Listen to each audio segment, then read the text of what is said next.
Hey, before we start with the main video, I would like to thank you the following companies for their support. They support me through the YouTube membership program that I created for companies who care about software testing and are active in supporting the testing community. Thank you once again. If you want to learn more about the supporters, check the video description down below to find the links to their products.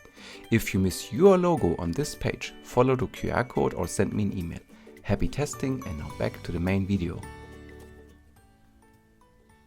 Hi and welcome back to my YouTube channel. It's me, Daniel. Happy that you're here today.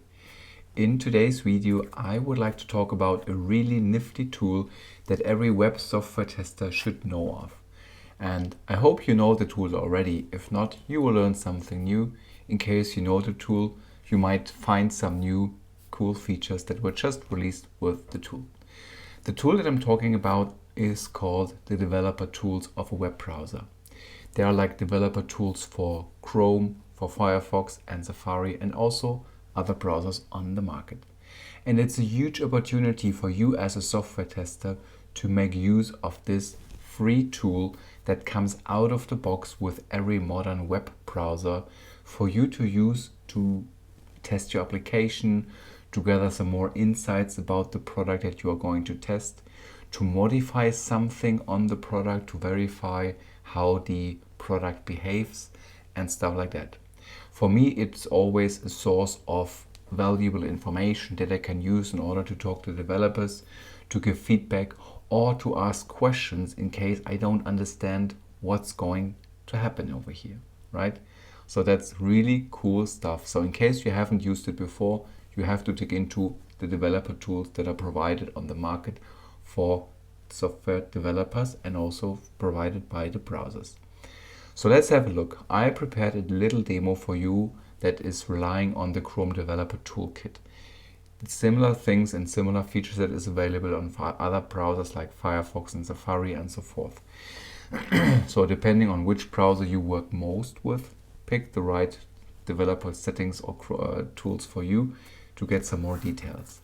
In case you have to test on different browsers, different browser versions from different vendors, I would recommend you to make yourself familiar with every developer toolkit of each browser. And with that, let's jump right into a little hands-on demonstration on the developer settings.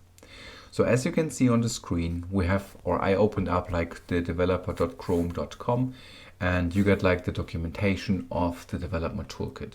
So you can get started with like, hey, the DevTools. You can see like what's new in the DevTools for Chrome versions. You get insights on how to use AI in Chrome Developer Toolkit, how to understand performance and stuff like that. I'm not going to any further details over here. I will just make sure to link everything down in the video description for you to follow up. But as you can see, it's a rich set of documentation that you can rely on, that you can learn on, and you can gain more skills as a software tester, right? So that's quite impressive, yeah. But it's boring to do like YouTube video watching and checking the documentation specs. I want to show you hands-on how to use the developer tools. If you are, I'll close that for a second, if you are like a frequent follower on my YouTube channel, which I'm happy to hear about, I always use the practicesoftwaretesting.com website for many of my demos, and I will do the same for the developer toolkit. You already have seen a little sneak of the toolkit, but in case you open up any web page that you would like to test your own product or somebody else's product, this is usually the interface that you see, the web page. So now what you can do is you can do on any type of entry of the web product a right click. So let's go over here, we do like a right click, and then we have this element called inspect, yeah, and we'll click that one, and then we get the developer tools available. If you're not familiar with like HTML structure, CSS style kits and stuff, this may seem complicated or looks complicated for you, but it doesn't. If you get familiar and you learn more about the rich feature set, you will love what you see. So what you're going to see here on the right hand side, you can see basically the HTML structure of the website that you just displayed on the left hand side. And you could already see the highlighting. So depending on in which section of the HTML structure I am right now pointing with my mouse, you get the highlight on the left side. So in case here we have the div container of all the products listed. And then we can go deeper. Okay, here's the first entry of the product list. We have a card where we have some further information. And then we can also open up the thing here. So we get access to the image wrapper. We get access to the card body, for example. So we can really dig into the different parts of the website. The cool thing is you can also manipulate whatever you're seeing on the screen. So you can play around with paddings, with the different stylings. So you can really change the look and feel of the web product, and that's pretty cool. So for example, if we do inspect on the search input field, we could see that, okay, it's like a search placeholder. We can insert text. And here's like the German label for like search, it's called Suche, and we can change it right away, like something like that. Enter your search term here. And if we hit yes, we do this. Okay, that was the label that's hidden. My bad. Where is the search term itself? We have to do again inspect. It's over here. There's the placeholder text. Enter. Oops. Enter search term here. So as you can see, we changed it in the developer tools, and you can see right away what's going to happen over here in the search field. So you could see, for example, if a text length fits the input field and stuff like that. So that's pretty helpful. And as you can see here, you can go through all the parts of the document. I don't want to go into any details here. On the right hand side of that screen, you can see the CSS styles. So in case you're really familiar with CSS, I'm not the biggest fan of CSS and I'm also not the biggest expert. You could basically change the complete look and feel of the website just temporarily to see how the product is behaving or looks like with disabled or enabled features from a CSS point of view. Yeah. And then on the bottom, we will come to that in a second, you get some inputs in the console. Before we go deeper into the developer console, and just to be sure, I will not go through every of the features of the developer console. I will just highlight some of the things that I really love to share with you. For now, I would like to bring the attention to the top of the developer settings, basically, as it says responsive dimensions.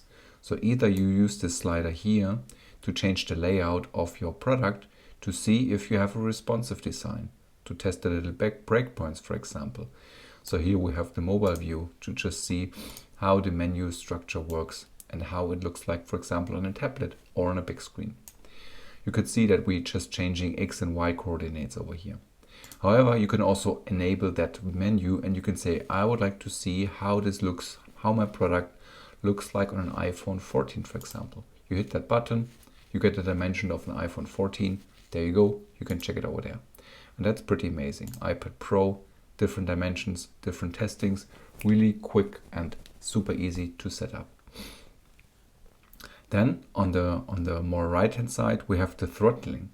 So we can also simulate or emulate different internet connections. So we have mid-tier, I think in that case it's a 3G connection. So if we hit that one and we click on something else, Chrome is now slowing down the responses and the requests to the backend server to just simulate the product in a different internet connection. So that's perfect. Also for you to see how your product works in different internet speeds. Or you can say, okay, offline, in case you would like to do something with offline, but in this case, it's no internet, right? If we enable throttling again, we also have the rotation button over here, so we can see how our product looks in portrait or landscape mode. That's also pretty neat to have just a quick test to see if, like, in case you have some animations up and running, you can simulate that over here. That's it for there. And now I would like to highlight on some of the elements on top over here. So we have the console. So in case you have any kind of error, so you send a request, you get a response, or you see any critical things or something's broken with your product, usually the console is the first starting point for you as a software tester to look for, because here you get some information. For example, there are some unauthorized GET request coming up.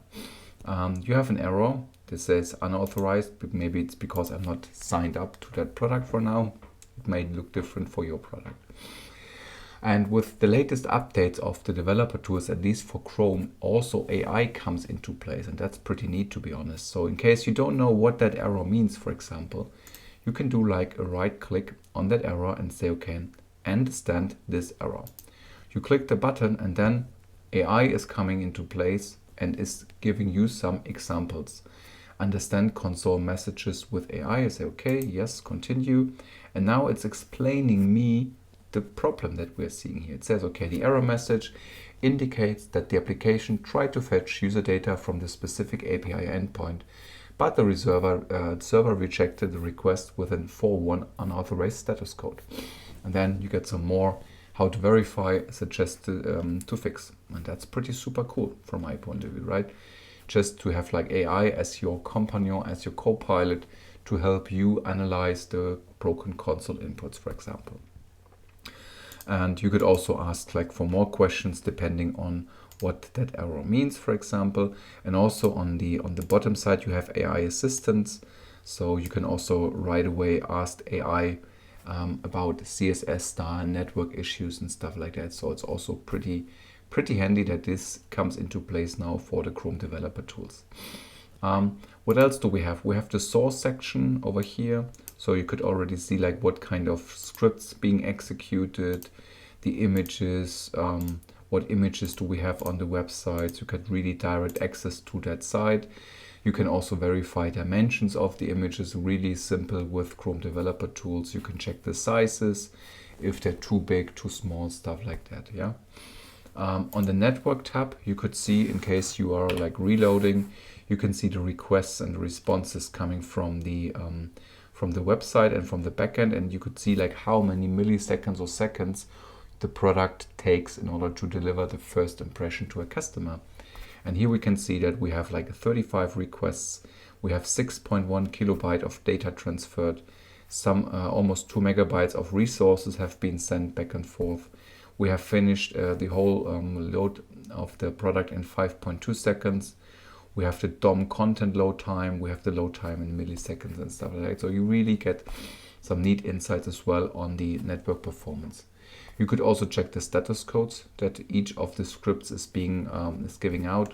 So in case you have a problem like here, unauthorized, you could dive into it right away and see what happened or what's going on. Yeah, so that's pretty cool.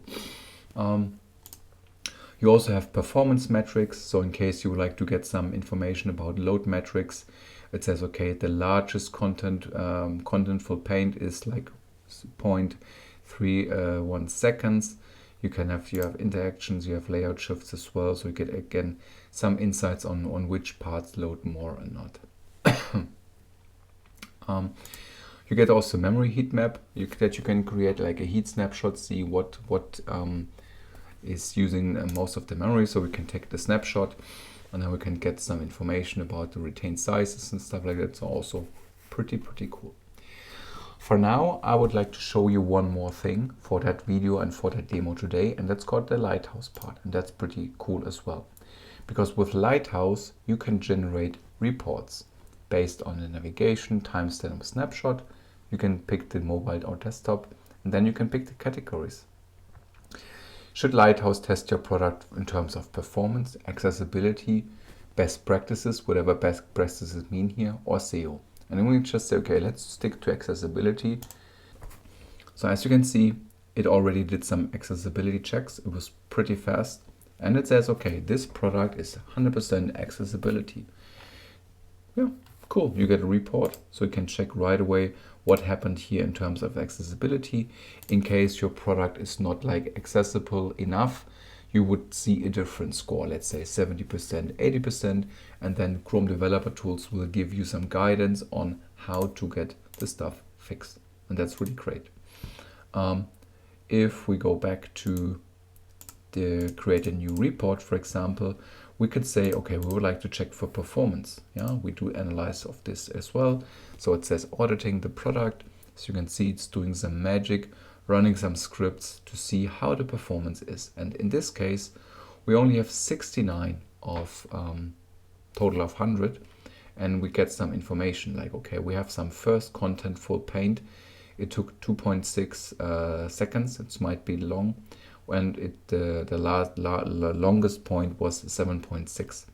And then you can really dive into and see, okay, this image shows or is too big, for example. So we could improve something over here to improve the page speed. Yeah, you get also here, you get some potential savings of kilobytes, and this is pretty great for software testers to get this insight and this knowledge about the product, to talk to developers and say, hey, look, I did some research, I did some Lighthouse testing, and here are the results. And in best case, you are not the only one using the Chrome developer tools or the other developer tools on the market.